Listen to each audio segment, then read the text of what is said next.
अस्सलाम वालेकुम दोस्तों, हम दुबई से आज लाइव आ रहे हैं। तो हमारे साथ मोहम्मद अज़ीम सर और बिलाल हदीद सारे मौजूद हैं। थोड़ी सी हम आज यहाँ पे बारिश हुई है और मौसम बड़ा ज़बरदस्त है, थोड़ी सी आउटिंग पे हम निकले। तो अज़ीम साहब अक्सर हमारे साथ ऑफ़लाइन में बड़ी सारी बातें शेयर करते रहते हैं। तो उनमें से एक टॉपिक है कि जॉइंट फैमिली, ये क्या, इसका फ़ायदे इसके क्या है या नुकसानात क्या है, या अच्छी चीज़ें बुरी चीज़ें। तो अज़ीम साहब ज़रा हमें बताइएगा, आप हमें तो खैर बताते रहते हैं, तो ज़रा आज लाइव पे भी बाकी भी आवाम को और बाकी आपके व्यूवर्स को बताइए इस टॉपिक पे। आप अक्सर बात करते रहे कि ये क्या, इसमें प्रोस को क्या है, इसके कॉन्स क्या है, क्या ये अच्छा है बुरा है हमारे लिए। तो ये ज़रा शेयर कीजिए इस पे अपने व्यूज़ सर। बिल्कुल जाज जो है ये सबसे पहली बात तो ये है कि मैं ये कहना चाहूँगा कि ये बहुत अहम टॉपिक है हमारे आज के हालात में। और फिर आप देखें कि वो मुल्क जिसमें मोर देन 60% जो लोग हैं वो यंग हैं और पॉपुलेशन बढ़ रही है और आने वाले बच्चे माशाल्लाह बड़ी स्पीड से आ रहे हैं। ये एक ऐसी चीज़ है जो दीमक की तरह जो है खाई जा रही होती है और किसी को पता नहीं होता। और मैं आपको मज़े की बात बताऊँ कि अंदाज़ा करें कि हत्ता के परिंदे, जानवर और बहुत सारी मखलूक़ात हैं, आप उनसे भी बड़ा कुछ सीख सकते हैं इस टॉपिक के हवाले से। ख़ासकर ये जो एक जॉइंट फैमिली का मैटर है, इसके हवाले से थोड़ी सी जो बात हम करेंगे, इसके लिए कम अज़ कम जो है आप बहुत सारे लोगों से सीख सकते हैं, बहुत सारी मखलूक़ात से सीख सकते हैं। हमारे यहाँ आप देखें सबसे बड़ा प्रॉब्लम भी यही आता है कि जो भी हमारे लोग हैं, ख़ासकर जो यंग जनरेशन है, उनमें से बहुत बड़े लेवल पे जो स्टोरीज़ नहीं निकलती, यानी जो हम दिन रात बात करते हैं, चाहे दीन और दुनिया कोई भी मैटर है, तो एक बड़े लेवल का इंसान क्यों नहीं निकल पा रहा होता। उसकी वजह ये होती है कि आप अगर गौर करें तो हम फ्रोई मैटर्स में, हमारे घरेलू मसाइल, हमारे सोशल इशू, इन सारी की सारी चीज़ों में हम बेसिकली फंस जाते हैं और इवेंचुअली आप देखें तो लॉक हो जाते हैं और हमारे पास कोई रास्ता नहीं रहता। और आज हम इन सारे सोशल इशू पे बात भी करेंगे कि कुछ लोग जो है किस तरह से ट्रैप हो जाते हैं और लॉक हो जाते हैं, और हमारे जितने भी सोशल मैटर्स हैं वो इतने ज़्यादा हो जाते हैं जिस वजह से हम कोई बाकी काम करने के काबिल ही नहीं रहते। और यही वजह है कि इवन ना दीन और दुनिया, तो हमारे पास कोई बड़ी वैल्यूज़ नहीं क्रिएट हो रही होती। तो अब इसमें जो है प्रॉब्लम ये नहीं है कि जो है वालिदैन या जो है ये बच्चे या ये वो किसी को पता ही नहीं है। ये वो टॉपिक है जिसमें जो है दीनी लोगों को भी इसकी अवेयरनेस उस लेवल पे नहीं है, दुनिया के दुनिया के लोगों को भी, और जो भी खैर हमारे मुख्तलिफ सर इसको हम और बाकी सारी दुनिया जो है वो एक ब्लेसिंग समझते हैं कि यार ये तो बड़ी अच्छी चीज़ है, जॉइंट फैमिली, हम सारे मिलजुल के रह रहे हैं, प्यार मोहब्बत से रह रहे हैं। हाँ, लेकिन सर आप इसके उलट बात कर रहे हैं कि ये नहीं सही। नहीं, मैं अभी इसी की डिटेल में जाऊँगा कि इसी को आप देखें, जिस चीज़ को आप ब्लेसिंग समझ रहे हैं वो बाद दफ़ा किस तरह से मुसीबत बन जाती है। आप देखें लोग उन्हीं फैमिलीज़ में कितना उलझ जाते हैं और इतने करीबी रिश्ते जो हैं, जो इतने खूनी रिश्ते हैं, वो इतने करीबी रिश्ते जो है इतना दूर कैसे हो जाते हैं। तो यहाँ पे मैं आपको मज़े की बात कहूँ कि जो एक बड़ा कंसर्न है कि मैं ये कहता हूँ कि आप बाहर की दुनिया में, बिज़नेस में, काम में, रिलेशन में जो है वो ऐसे रहे, मिसाल के तौर पर, और जो लिविंग है वो ऐसे कर दें। अब ये मैं एक बना रहा हूँ कि से ऐसे जो है आपने अपने काम में, बिजनेस में, विजन में और अपनी सारी स्ट्रेटजी में इस तरह से होना है। लेकिन जो लिविंग है, जो फ्रोई मैटर्स है, उनको ऐसे कर दें, वो डिसेंट्रलाइज कर दें।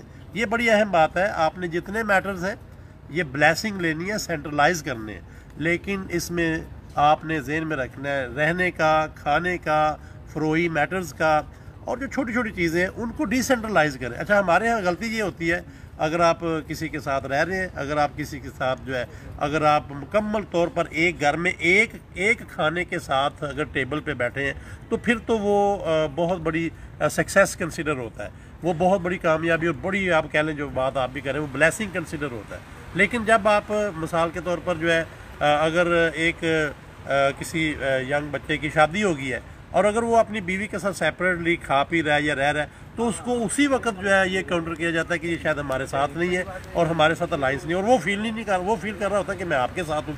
तो ये जो पॉइंट है जी, जो मिसाल के तौर पर जो जब तक वो आपके अंदर नहीं रह रहा तो आप उसको अपने साथ ही नहीं समझ रहे, तो ये बहुत बड़ी मिस्टेक है जिसमें बुनियादी तौर पर जो है ये ही ब्लेसिंग जो है फिर आपको पता है कितनी बड़ी प्रॉब्लम में चली जाती है। अब इसकी मिसाल ये है कि हम थोड़ा सा एग्जांपल लेते हैं। लेट्स से एक बच्चे की शादी हो गई है, एक लड़का है उसकी शादी हो गई है। अब वो आप देखें घर में आता है शुरू में, तो अब घर में आता है तो एक तरफ जो है लेट्स से वालदा का घर है यानी कमरा है, और एक तरफ जो है वो बीवी का कमरा है। तब आप बताएं क्या डिफाइन है, क्या इनमें आपस में बैठ के कोई अंडरस्टैंडिंग है कि अब वो आया बाहर से, कुछ सामान भी लिया होगा, कुछ चीज़ें ली होंगी लेट से, ठीक है, अब लेके वो चला गया लेट से जो है ना अपनी वालदा के कमरे में। अब इवेंचुअली वो चीज़ें भी वहाँ ही देगा, ठीक है, वहाँ पे बैठे थोड़ी देर वालदा की खिदमत कर लेगा, बातचीत कर लेगा। अब उतनी देर में वो जो उसकी बीवी है वो भी औरत है, लेकिन वो जो है ना कुछ और सोच रही है। हत्ता कि आप देखें यही जब जाके अपने थोड़ी देर बाद बीवी को मिलेगा तो अब बीवी उसको जो है ना वो ऐसी बातें करेगी कि यार नाराज हो जाएगी। हाँ, और नाराज होगी, बल्कि कहेगी यार तुम फिर उधर ही सो जाते हैं, तुम उसी को बीवी बना लो। अब ऐसी बातें सुन के वो बड़ा हैरान हो रहा होता है, और इवेंचुअली ये सोचता है कि अगले दिन मैं क्या करूंगा, अब मैं अगले दिन सीधा अपने कमरे में जाऊंगा, अपने कमरे में चला जाऊंगा। अच्छा, अब वो अगले दिन चलें जी, उसने ऐसे ही किया, उसने कहा शायद गलती लगी है मुझे, इतनी देर जो है वालदा के साथ ही रहा हूँ तो बीवी के साथ जो है पहल करनी थी। तो अब वो बीवी के कमरे में चला जाता है, जो भी मैंने बताया फल फ्रूट लेट से हो सकता है उसके कमरे में लेके चला गया। अब वो जो है उधर बैठा घंटा डेढ़, और उसके बाद चला गया अपनी जो है वालदा के पास। तो क्या खैर गुजरेगी? अब वो जो है वो वालदा नाराज होगी कि यार जो है देखो ये तो मेरा बेटा ही छीन गया, और ये वो रहता कि वो कहेगा बीवी के पल्लू से बंधा हुआ, हाँ वो बीवी के नीचे लग गया, ये हो गया, और वो बेहतर है तुम उसी को माँ कह लो, और ये वो पता नहीं क्या गया। अब आप देखें कोई है जो इसको डिफाइन करे, कोई घर में कोई इसका प्रोसीजर बनाए कि तुमने इतने दिन पहले इधर आना है, इतने दिन ये करना है। और ये वो चीज़ है जिसके लिए बेसिकली डिसेंट्रलाइजेशन चाहिए। जैसे मैं इसकी मिसाल देता हूँ समझाने के लिए कि घर में वॉशरूम होता है, उसका कमरा, उसका दरवाज़ा क्यों होता है कि यार ये जो वॉशरूम की एक्टिविटी है ये इतनी डिसेंट्रलाइज है घर में रहते हुए कि किसी दूसरे को कंसर्न नहीं है, ठीक है। अच्छा, अब यही चीज़ है जो लोगों को समझ नहीं आ रही होती कि यार आपने घर में रहते हुए, एक सेंटर में रहते हुए, रिश्तों में रहते हुए, खूनी रिश्तों को निभाते हुए डिसेंट्रलाइजेशन करनी है।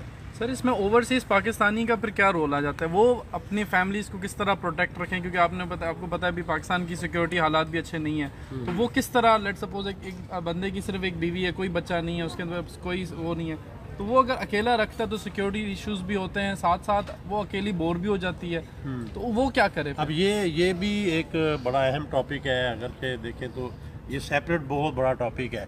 अब आप देखें कि बाद दफ़ा ये अपना फ़ायदा ले रहा होता है, वो साथ रख रहा होता है, और बाद दफ़ा वो फ़ायदा ले रहे होते हैं कि साथ रखेंगे ना तो इसका पैसा हमारे पास आएगा, हम इसकी देखभाल कर रहे हैं। हालांकि यहाँ पे ही प्रॉब्लम है, अगर इसको टुलेट किया जाए तो वो क्या करेगा, सबसे पहले वो कोशिश करेगा वो उसको साथ रख ले, लेकिन पीछे पेरेंट्स या फैमिली को ये होता है कि अगर ये साथ रखेगा तो हमारे लिए कुछ नहीं भेजेगा, उसी को कर रहा होगा। हालांकि ये तय हो सकता है कि यार तुम इसको जहाँ मर्जी लेके जाओ अपने साथ, लेकिन हमारे साथ जो है यानी ये कोई एक्सपेंस कोई वो जो है खर्चा करना है, या कह लें कोई परसेंटेज भेज दो, या एक मिसाल, क्योंकि वो चीज़ बड़ी ऑकवर्ड सी लगती है, पेरेंट्स को अच्छा नहीं लगता कि उसको कहें जी इतने % हमें दो या ये करो, तो वो बेसिकली ओनरशिप फील करते हैं कि ये सारा ही लेट से हमारा है। तो इवेंचुअली क्या होता है, वो फैमिली पीछे ग्रो करती रहती है, और ये उधर बाहर जो है वो बेचारा परेशान। यानी आपका मतलब है कि बंदा जहाँ भी काम करे वो अपनी बीवी को या अपनी फैमिली को साथ रखे। देखिए, इसके बगैर तो मेरा ख्याल है कि काम ही सही नहीं है ये तो, बल्कि आप देखें इसी वजह से पूरी दुनिया में, ये जो हमने टॉपिक भी डिस्कस किया, पूरी दुनिया में सबसे ज़्यादा पाकिस्तानी हैं जो ओवरसीज में अकेले रह रहे हैं, सबसे ज़्यादा। और फैमिली भी अगर मूव करेंगे तो बहुत, जब बच्चे बड़े हो जाएंगे, झगड़े होंगे, पता नहीं क्या क्या होगा, जब नो वे होता है। अब लेट्स से एक बच्चे की शादी हुई है, उसकी फैमिली उधर कह लिया, तो कितनी जल्दी प्लानिंग करेगा उसकी, और पेरेंट्स को भी होगा कि यार ठीक है शादी है भाई, जो करो इसको या साथ ले जाओ या इसमें ऑन करो। और दूसरा ये भी होता है, जब वो जो आप बात कर रहे हैं, फैमिली जब आता था सेपरेट रह रही होती है, तो जो पॉइंट है वो ये नहीं है, पॉइंट ये है कि अगर आपकी वालदा या लोगों ने हेल्प आउट करना है तो ये देखें ना, साथ घर है ना, हेल्प आउट कर दें, आप जाएँ खिदमत कर दें, कुछ चीज़ ले दे रहे हैं, वो आ जाए आपके घर में।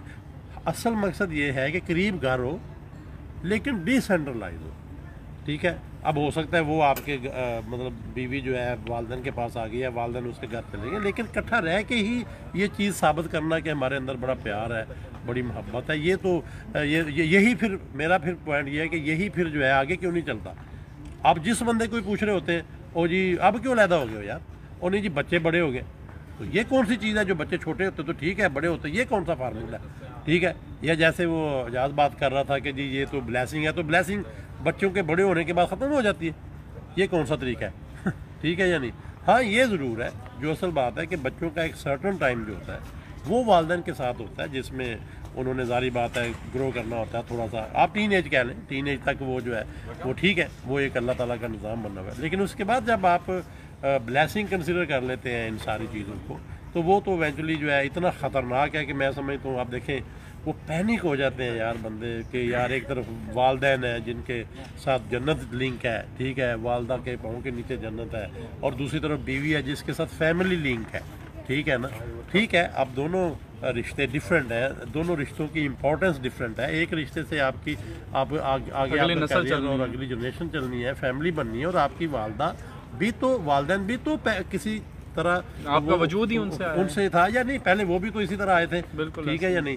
वो अगर उन्हीं से जनरेशन बनी जिसके आप बच्चे हैं, तो आप भी तो आगे एक फैमिली रन करेंगे और वो आपकी बीवी रन करेगी। तो इसका मतलब ये हुआ कि दोनों रिश्ते अहम हैं, लेकिन उनके जो स्ट्रक्चर डिज़ाइन है वो डिफरेंट इसलिए हवाले से हैं कि वालदा के साथ आपकी आखिरत क्या, दुनिया का सब कुछ जुड़ा हुआ है, बीवी के साथ आपकी फैमिली जुड़ी है। तो अब आप इनको दोनों को लेके चलने का वाहिद रास्ता डिसेंट्रलाइजेशन है, ठीक है। हाँ, आपस में रब्ता रहना, आना जाना, आप देख लें पहले दिन से अगर शादी अगर प्लान करें, मैं तो ये कहता हूँ कि अरबों में भी सारी जगहों पे ऐसा है और पूरी दुनिया में ऐसा है कि जब जिस दिन लेट से शादी होती है ना, उसको उसी दिन अलहदा कर दें, तो ये रिश्ता हमेशा के लिए बचेगा। ये खूनी रिश्ते हैं, इनको आपने बचा के रखना है। लेकिन अगर आप इसी को पहले दिन की बजाय चला रहे हैं, तो आस्ता आस्ता जो है फ्रोई मैटर्स जो हैं, जो छोटी छोटी चीज़ें हैं कि जी घर में अगर लेट से जो है सब्ज़ी पकी है तो सारे खाएंगे, हो सकता है किसी ने नहीं खानी, अब पता चली इसकी बहस होगी। अब एक औरत है, लड़की है, जो भी है, हो सकता है आइसक्रीम खानी है,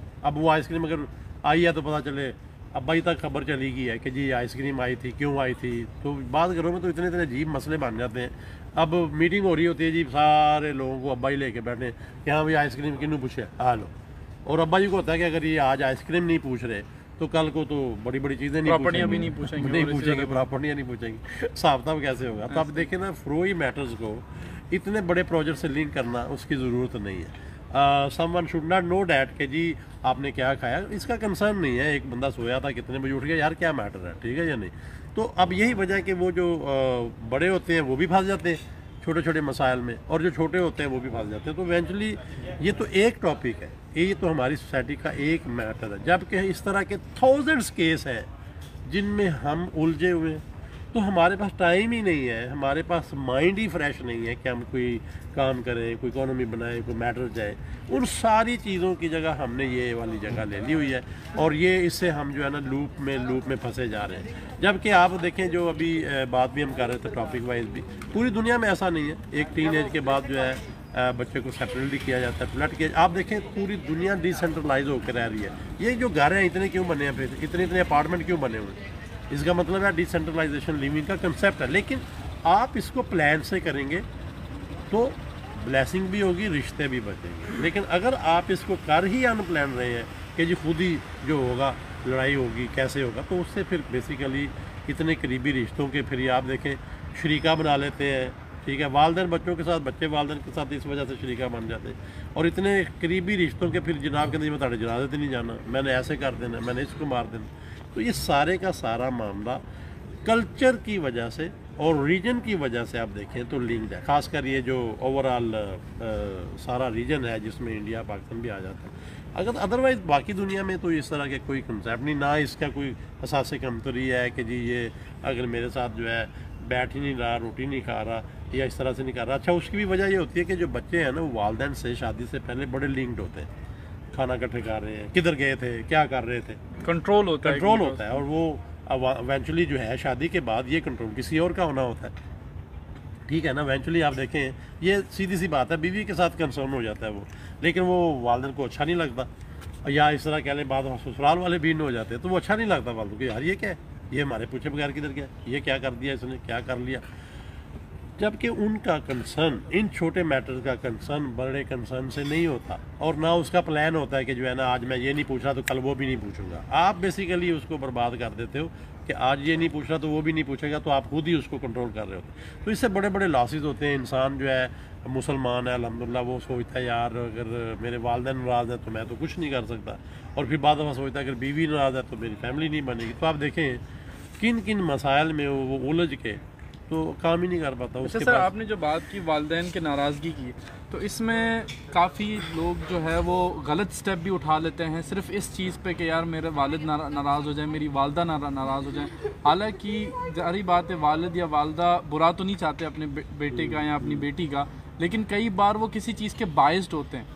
लेट सपोज अगर दोनों डाइवोर्स्ड हैं तो दोनों की आपस में कभी नहीं मिलेगी, और अगर ऐसे है कि लेट सपोज अगर लड़के के लिए लड़की देख रहे हैं तो वो माँ जो है वो चाहेगी अपने ख़ानदान से हो, बाप चाहेगा अपने ख़ानदान से हो, तो वो उनके जो फैसले होते हैं वो बाइस्ड होते हैं, और अगर आप किसी की भी ना मानो तो वो नाराज़ हो जाते हैं।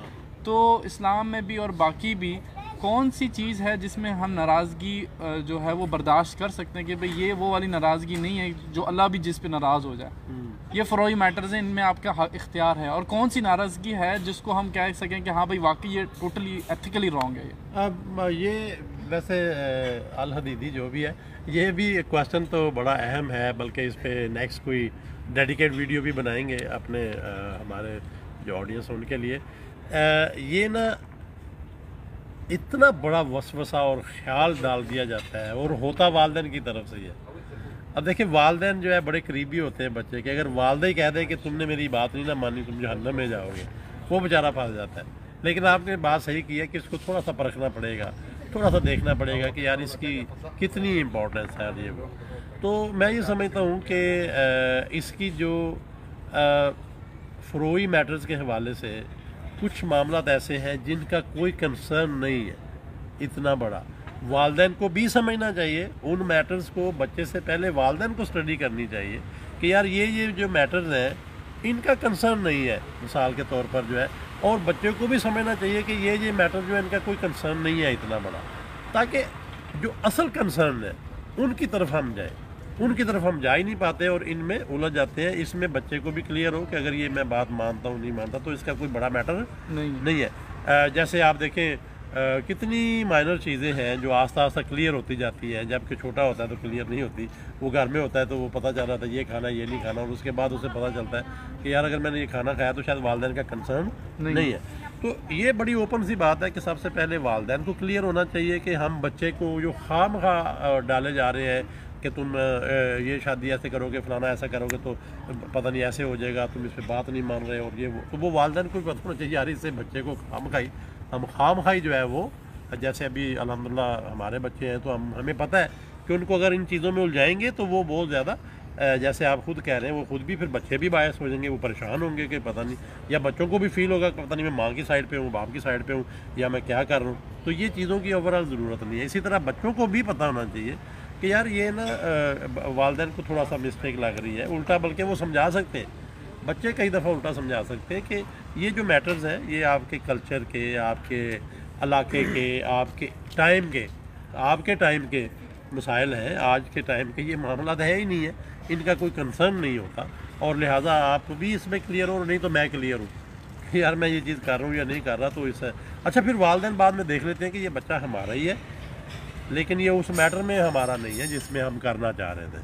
अब ये बड़ी अहम चीज़ है, और जो बाद दफ़ा टाइम लेती है उसके बाद जो है फिर वो टाइम लगता है बहुत सारा, फिर कल्चर में एक चेंज आती है कि यार ये बच्चा जिसको हम नाफरमान शायद समझ रहे थे, वो उसने साबित किया है कि इन चीज़ों में तो नाफरमानी थी ही नहीं, जो असल चीज़ है वो मैं आपका ही हूँ। ये है, तो ये एक बड़ा अहम और मैटर है जिसको हम लोग बेसिकली उलझा के, तो आप खुद सोचें फिर बहुत ज़्यादा, जब बच्चे को पता हो कि यार जाती मतलब मेरी वालिदा खुश नहीं है तो बड़ा अपसेट हो सकता है, बाप खुश नहीं है बड़ा अपसेट हो सकता है। क्योंकि सर पहले ही जो है हमारी यूथ में हम में बचपन से डिसीजन पावर लेने की जो है वो नहीं होती, क्योंकि जो भी प्रैक्टिस है वो या तो माँ ले रही होती है या बाप ले रहा होता है, और अगर बच्चा कोई डिसीजन ले भी ले तो उस पर भी एतराज़ उठ जाता है। ये तो फिर जब ये कश्मकश आ जाती है तो उससे वैसे डिसीजन नहीं होती, टाइम गुजर जाता है। अब आप खुद सोचें ना कि वो बंदा फंस जाता है। ये जो अभी आप भी बात कर रहे हैं कि पहले ही इतने मसाइल हैं उसके डिसीजन के, काम के,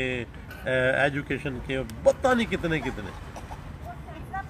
ये इसकी ऐसी मिसाल है। एक बच्चा है, पहले भी खैर बड़ी दफ़ा बात होती रहती है, वो चाहता है कि यार मैं इलेक्ट्रॉनिक्स में जाऊँ, बाप कह रहा डॉक्टर बनूँ, तो ये दोनों को समझना चाहिए यार, इसमें कोई नाफरमानी वाली बात नहीं है, और ना इसको इसी तरह की बेशुमार चीज़ें हैं जो बच्चे को बाद दफ़ा फिर ये वालिदैन को समझना चाहिए कि पहले ही उसके लिए मुश्किल है वो फैसले, डिसीजन ये वो, और अगर हम फर्दर करते जाएंगे, मैं अल्टीमेटली आपको बताऊं हमारे बाकी मामला जो दिन रात डिस्कस हो रहे हैं अपनी जगह, टेक्नोलॉजी हम दिन रात बड़ा कुछ कर रहे हैं, बड़ा कुछ लोगों को बता रहे हैं, सीक्रेट्स ओपन कर रहे हैं, टेक्नोलॉजी बता रहे हैं, लेकिन मैं आपको अंदर की बात बताऊँ कि हमारे नौजवान बेचारे जो है या सारे लोग जो है किसी और चीज़ में फंसे हुए, किसी और मैटर्स में है, ठीक है। टेक्नोलॉजी जो बाहर है वही यार पाकिस्तान में है, जो चीज़ें बाहर हैं वही अंदर है, टेक्नोलॉजी का कोई चेंज नहीं है। जो 2 जमा 2 4 अगर जापान का कैलकुलेटर करता है ना, तो पाकिस्तान का भी 2 जमा 2 4 ही करता है, ठीक है। USB के अगर 5 वोल्ट उधर हैं तो वो भी इधर भी वही। प्रॉब्लम ये है कि जो चीज़ें हम नहीं कर पाते उसकी बेस ये है कि हम उलझे हुए और इतना चौकड है, इतना फंसे हुए हैं, आप किसी को पकड़े वो बेचारा फारग ही नहीं है, परेशान है। तो परेशान भी ये, और यही असल में तवीज़ है, यही जो हम रात दिन कहते हैं ना, इसको जादू लग गया, जादू पड़ गया, तवीज़ पड़ गया, यही तवीज़ है भाई, जिनको हमने घुमा के एक दूसरे को डाले हुए और ख़ुद ही उसमें उलझे हुए हैं, जिनका कोई कंसर्न ही नहीं है एट ऑल जो है। और ख़ासकर मैंने बताया ना, ये वो वसवसे और चीज़ें हैं जो बीमारी बन जाते हैं, बाद में बीमारी बन जाते हैं ठीक है ना। जैसे आपने देखा अक्सर लोगों को वसवसा ख्याल आता है अपने हाथ धोने का, सफाई का, कि शायद मेरे बीवी पाक ने इसको लगाया तो ये भी इनपाक हो गया, टूटी को पकड़ा दरवाजे को लगा, जैसे कोविड में था। तो ये इसका मतलब वो बीमारी बन गया वो ख्याल और वसवसा अब क्या बन गया, बीमारी बन गया। अब वो बीमारी वालिदैन के लिए भी बन जाता है कि ये ना है ही नाफरमान है, सीधा जन्नत में जाएगा, इसका ये होगा, इसका ये ख़त्म हो गया, हेलो ये बीमारी बन गया। वो भाईजान आपका ही है, क्या हो गया। इसी तरह बच्चे या वालिदैन का भी हो जाता है कि जी मैं आप पता नहीं नाफरमान हूँ या मैंने करनी नाफरमानी, मुझे इस पर कर रहे हैं, तो वो बीमारी बन जाती है। हालांकि इसका कोई कंसर्न नहीं है, ये दोनों रिलैक्स हो सकते हैं, ईजी हो सकते हैं। और वो जो हमारी बात शुरू हुई थी खासकर ये जॉइंट फैमिली की भी, ये सिर्फ समझने की ज़रूरत है, ये सिर्फ फीलिंग्स है, जो इमोशंस है, जो कंट्रोल करने की ज़रूरत है। और सर वेस्ट में जो बच्चों को सुना है कि 18 साल 20 साल में घर से बाहर निकाल देता है, या तो उसके क्या कोई फ़ायदा है या नुकसानात है, या क्या बेहतर है? आप ये देखें कि आप बिल्कुल सही कह रहे हैं कि इसकी मिसाल वैसे ही हम डिस्कस कर रहे हैं, हालांकि लोग महसूस करेंगे कि जी आप जानवर परिंदों को कहाँ इंसानों के साथ मिला रहे हैं। हालांकि कुछ फितरत के, अल्लाह ताला के कुदरत के निज़ाम की चीज़ें हैं। एक लेट से जो है परिंदा है, उसने घोंसला बनाया, उसमें उसने अंडे दिए और उसमें से बच्चे निकले। वो बच्चे फीड लेके थोड़ा सा बड़ा होके क्या उसी घोंसले में आप अपने आगे बच्चे पैदा करते हैं? वो तो उस घर में गुंजाइश ही नहीं होती। वो जो टहनी के साथ घोंसला है वो तो धड़ाम करके गिर जाएगा, ठीक है, सही है ना। तो आप देखें कि ये एक सिंपल सी बात है, वहाँ से जो अंडों से बच्चे निकलते हैं वो लहदा अपने घोंसले प्लान करते हैं और आप आगे जो है इस तरह से प्लान कर रहे होते हैं। हमारे यहाँ वहाँ पे ही आप बल्कि घरों का स्ट्रक्चर देख लें, वहाँ ही ऊपर जा रहे होते हैं, उधर इधर बना रहे होते हैं, नाल वाला प्लाट ले लो, उथे इंज कर लो, ऐसे कर लो, इवेंचुअली फिर ये सारा जो है वो ड्रॉप आउट हो जाता है। तो जो बात आप कर रहे थे कि जो बाहर की दुनिया है, देखें वेस्ट की दुनिया जो है वो उनके जो गलतियाँ और मामलात हैं, गुनाह है, वो अपनी जगह है। लेकिन ये जो स्ट्रक्चर है उनका कि वो एक टीन एज के बाद या 18 के बाद बालग होने के बाद बच्चे को टॉयलेट कर रहे होते हैं, ये उनके वो फ़रोई मसाइल उस वजह से कम हो जाते हैं, ठीक है या नहीं। और हम कहते हैं पता नहीं जी वो चला जाता है, वो भूल ही जाता है वालिदैन को, ये यार वो और मैटर है। लेकिन ये जो मैटर है ना, उस वजह से ये उसका फ़ायदा लेते हैं, वो बच्चे को भी फ़ायदा होता है, उस पेरेंट्स को भी फ़ायदा होता है। तो ये नॉट ओनली वेस्ट, ये हर जगह पे, इवन जो है जापान चाइना में भी हर जगह पे ये पूरा सिस्टम है, जिससे वो लोग रिलैक्स हो रहे होते हैं और इजी हो रहे होते हैं और एफिशिएंसी बढ़ रही होती है। अब देखिए उस पर रिस्पॉन्सिबिलिटी बढ़ रही होती है तो एफिशिएंसी बढ़ रही होती है। बड़ा क्लियर हो जाता है कि यार उसने अब घर बनाना है, उसने काम करना है, शादी करनी है, और बड़ी मैच्योरिटी आ जाती है। अब वो मैच्योर जो बच्चा है अभी, उसको भी आप ही ऑन कर रहे हैं कि कंबाइन घर का बिल होगा तो अब्बा जी के ऊपर प्रेशर आ रहा होगा, किसी पे प्रेशर ही नहीं है, ठीक है, किसी पे डिसीजन ही नहीं है, सारे सो रहे हैं तो अब्बा जी उठे हुए हैं। अच्छा यही देखें, वालिदैन सबसे ज़्यादा वो फिक्र कर रहे होते हैं और बच्चों को फिक्र डाली नहीं होती, और वो ऊपर से वालिदैन एतराज़ भी कर रहे होते हैं, जी ये फिक्र नहीं कर रहे। तो जैसे वो अपने घरों में, अपने स्ट्रक्चर में, अपने डिज़ाइन प्लान में जाते हैं तो वो फिक्र भी आती है। तो एनी हाउ ये जो सेंट्रलाइजेशन है और डिसेंट्रलाइजेशन है, बहुत बड़ा सब्जेक्ट है। इसको हम टाइम टू टाइम देखेंगे कि कहाँ पे आपने सेंट्रल होना है और कहाँ पे डिसेंट्रल होना है। ये जिसको समझ आनी शुरू होगी, ये बार बार दोबारा समझें, कहाँ पे आप सेंट्रल होंगे, विजन इकट्ठी होगी, कहाँ मिल के चलेंगे और कहाँ मिल के नहीं चलेंगे, एक होते हुए भी, एक ही घर, एक ही फैमिली, एक ही घराना रिश्ता मामला होते हुए। मैं बार बार कह रहा हूँ, कहाँ पे सेंट्रल होंगे, कहाँ पे डिसेंट्रलाइज होंगे। यानी सर बैलेंस रखना है, सेंट्रलाइजेशन और डिसेंट्रलाइजेशन का, बहुत जहाँ पे बड़ा जिस balance चीज़ की ज़रूरत है। अगर ये नहीं समझेंगे तो फ्रोई मसाइल इतने बढ़ जाएंगे कि फिर उन्हें कोई और काम करने की लोड़ नहीं आएगी। बस वो बेचारा, वो आ गया वायरस, वो घूमे जा रहा है, वो फिर आप समझ लें कि एक लूप में फंस जाता है जिससे कुछ नहीं बचता। सही। तो ये जो चीज़ है, बहरहाल सेंट्रलाइजेशन डिसेंट्रलाइजेशन के ऊपर कोशिश करेंगे, डिफरेंट प्रोग्राम भी किए जाए और डिफरेंट बल्कि डॉक्यूमेंट्रीज भी बनाई जाए, लोगों को डिफरेंट वीडियो से, कंटेंट से बाकायदा समझाया जाए कि ये कितना अहम टॉपिक है और इससे हमारी कौम को कितना नुकसान हो रहा है और कितना ज़्यादा हम जो है इस पर परेशान हैं। और यही वजह है कि जैसे टाइम गुजरता जा रहा होता है, अभी मैंने बहुत सारे, जब भी नौजवानों से बात करता हूँ तो ऑलमोस्ट उनके यही मसाइल हैं। मतलब वो कहते हैं यार हम क्या बताएं, हम आपको कैसे फंसे हुए हैं इसी के अंदर। मतलब यही वो चीज़ है जिससे फिर बंदा सोचता है शादी ना करता वो सही था, अच्छा शादी नहीं करता फिर भी मसला, करता है तो फिर भी मसला। तो ये कौन सी चीज़ है जिसमें वो हर वक्त, इसी वजह से आप देख लें, बल्कि अभी तो पेरेंट्स भी, अभी एजाज पेरेंट भी इसी वजह से शादियाँ लेट करने का प्लान ले बैठे हैं। और वो बच्चे भी जो है उन्होंने सोचा यार रह नहीं दिया काम को, हालांकि सर उससे बड़े मसले पैदा होना शुरू हो गए, यानी वो फिर लड़की अडॉप्ट ही नहीं करती उस घर को। अब ये एक मसला है कि जो लेट शादी वाला मैटर है वो उससे ज़्यादा नुकसान वर्स्ट और जो है वो शुरू हो गया। अब एक लड़की ने 20-25 साल 30 साल जो है वो बगैर खामद की लाइबिलिटी के गुजारे हैं। अब उसको खामद कह रहा है जूठे चाय बनाओ, वो पहली दफ़ा सुन रही है, ऐसा ही है। वो तो कहेगी कि भाईजान है केड़ा काम है। इसी तरह एक लड़का 30 साल का हो गया, उसने कभी सुना ही नहीं है कि जनाब घर लैके आना, लेट क्यों आए हो, फलाना चीज़ है। अब उसको होता है कि जनाब सानू 30 साल से किसी नहीं पूछा जाएगा, ठीक है। तो अब तो ये कन्फ्लिक्ट क्रिएट हो जाती है। हालांकि अगर ये टीन एज में शुरू हो जाए तो दोनों जो है वो एक टॉलरेंस करके इसको बैलेंस करके अपने इमोशंस को बेसिकली लिंक अप करके सिंक कर सकते हैं। तो ये भी बड़ा इम्पोर्टेंट है। तो चलें, बड़ी बातें होगी। अब ऑडियंस का कोई क्वेश्चन है तो कर सकते हैं, नहीं तो हम इस लाइव को क्लोज करते हैं। ज़बरदस्त जी, ये बड़ा अच्छा टॉपिक था। इंशाल्लाह इस तरह के बेशुमार टॉपिक्स जो हैं वो हमारे पेंडिंग हैं। कुछ डिफरेंट अकाउंट्स बना के हम करेंगे क्योंकि हमारे बहुत सारे लोग जो है ज़रा पेज पे टेक्निकल है, तो वो हमारी बहुत सारी दूसरी जो चीज़ें हैं उनको पसंद करते हैं। इंशाल्लाह इनको सेपरेटली पेज पे मैनेज करेंगे। तो हमारे साथ रहिएगा, बहुत शुक्रिया, अल्लाह हाफिज़।